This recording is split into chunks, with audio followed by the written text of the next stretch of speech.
Hello, Matt here. Today, finally, getting about fixing the clutch. So join me for this dark adventure, as you will probably see absolutely nothing.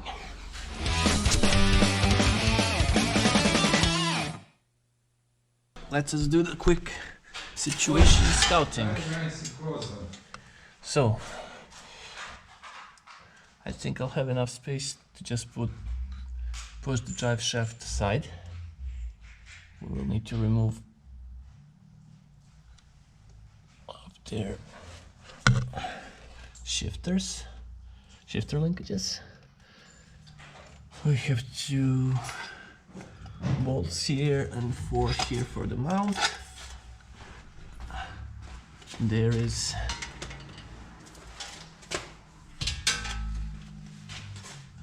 grounding here, and then the slave cylinder needs to get out. And we have, what's that, downpipe mount here. And that should mostly be it. We have 1 connector here, and as I think 1 connector is up there, which will get down once we remove it a bit more. Once we get it down a bit more. Okay, we'll start with the drive shaft. I think these are 19s, 2-sided, and yeah, these are fucked up to get off. But let's go.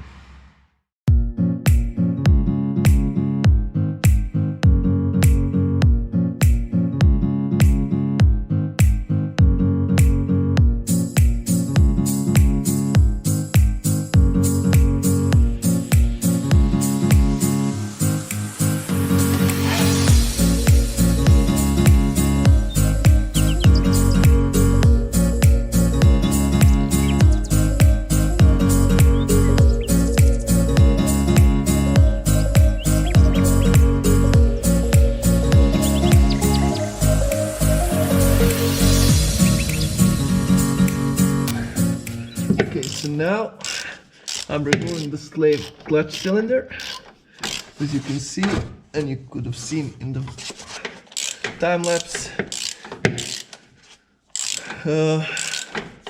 Drive shaft, or is it called a drive shaft? No, it's called, what's it called?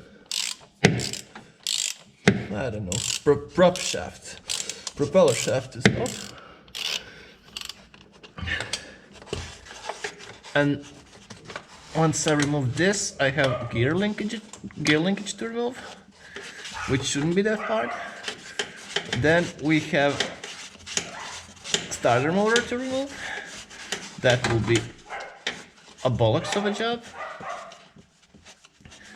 And last, but definitely not least, is removing the gearbox. And gearbox bolts are completely inaccessible, so yeah, I don't know how I'll reach them. There are 2 on the upper side of the gearbox, and these 2 are, yeah, hard to get, so we'll see. So the slave cylinder is out, and now we'll put a zip tie around it. Make it not fall out.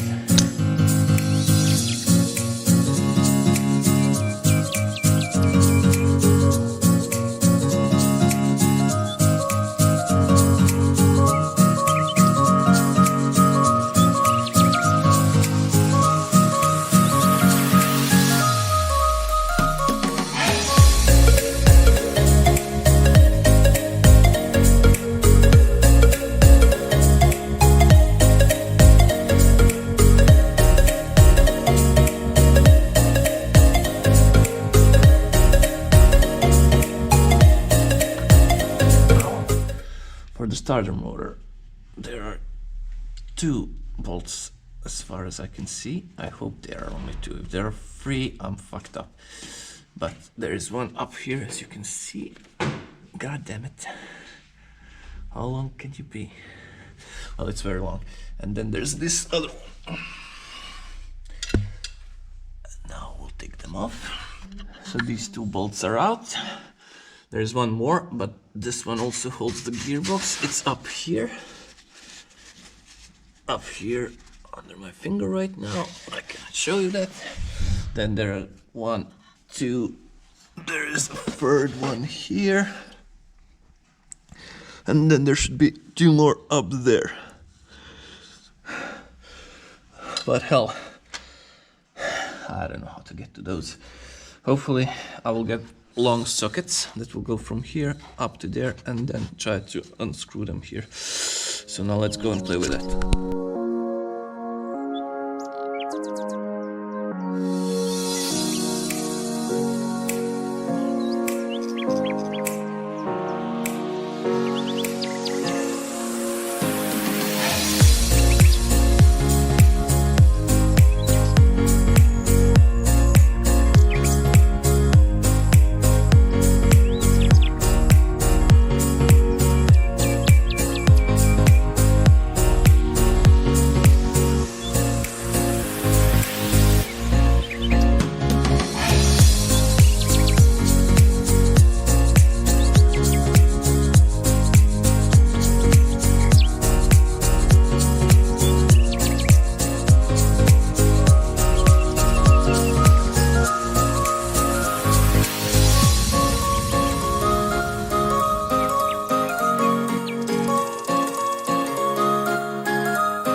Well, the gearbox sits down. Here we have the clutch and the flywheel. As you can see, the clutch is really dusty, so probably cooked.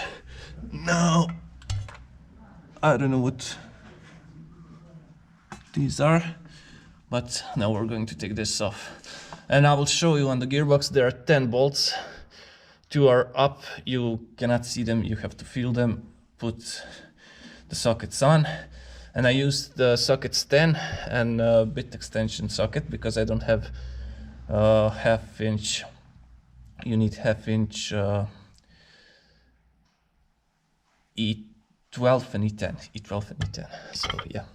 Now let's take off the clutch and see the state of the dual mass flywheel. Will it be usable? If not, I'm fucked. So I'm going to use it anyway. So yeah. Well, let me show you how a bad dual mass flywheel looks like. First, you can do this. Can you hear it? Beautiful.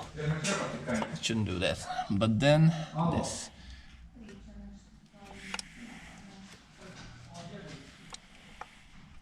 Yeah. Shouldn't do that. Should move a bit and then spring back into the action. But this one is overcooked, and let's be honest, I can put it back on, but I will have to change it in a few thousand kilometers, so yeah. Also the surface is badly scorched, so that was probably what was causing the slippage. Well, either way, that's it for today, because, well, I wanted to save money and didn't buy a new flywheel. Now I have to find and buy a new flywheel, and once I do that, we'll put it back on. Once we put that back on, the clutch can go on and the gearbox can go on. Now as for the gearbox, let me show you quickly. So you have 10 bolts. These two you cannot see. You have to fill them up and disconnect them. This is the one I was talking about, the sensor. You need to watch out not to break it once you try and release it. You have 3 here which hold the starter motor, and then under the starter motor, there's one more bolt that goes here. You can see that one. That was what was causing the problems. Maybe you could have seen it in time lapse. Also, you have these two. You'll see those.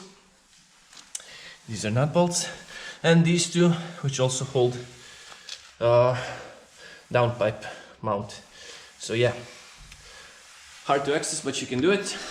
Also, watch out with the propeller shaft, prop shaft, because you need to maneuver it around. You need to move it around until it gets on the upper side, and then you can lower down the gearbox. So anyway, the gearbox is out.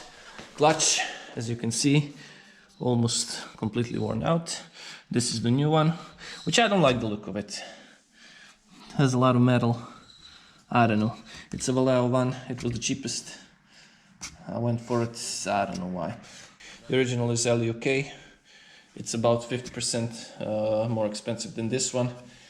But had I known, you can see how much smaller this is. I mean, it will hold, but yeah, a better choice. Now, to push the car out, assemble everything up. And well, that's it for today. Job half-assed, half done. What can I do? This is the video you get. Hopefully next weekend I will get the new dual mass flywheel, because, well, I bought the clutch and yeah, it was a mistake. Should have gone for the single mass conversion. I didn't, couldn't find one. It is what it is. Either way, that's it for today. Hope you enjoyed this one. And as always, hope to see you in the next one. Bye.